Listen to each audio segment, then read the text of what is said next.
Stress. Stress is a real killer. And when you're getting divorced, the stress levels are super, super high.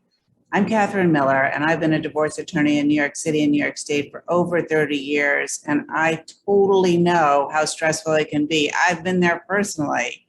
You know, I'm the host of a podcast, Divorce Dialogues, and I've been doing it for 9 years. And during that period of time, I've spoken to a lot of experts about how to manage stress as well as a lot of other things. And I've put together 4 tips that might help you manage stress of divorce or frankly anything else. Ready?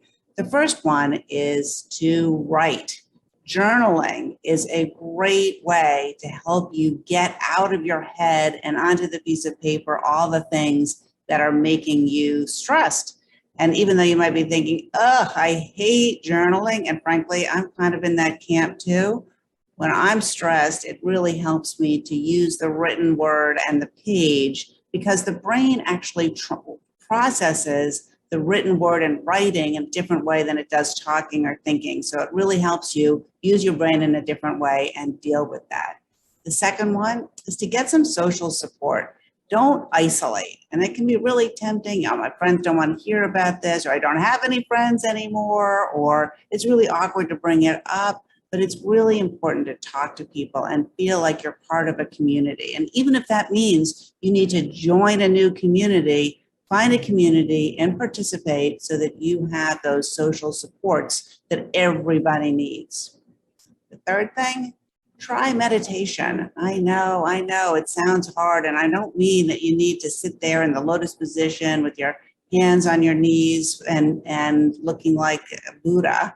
But even if you just think about counting your breaths for 5 minutes at a time, I think I like to do 4 breaths in and 6 breaths out, thinking about bringing the air into my belly. And that really helps me just make my nervous system just feel better. And it's not just feeling better, it actually is calmer. And there are ways in which you can get apps or devices that can actually prove it to you.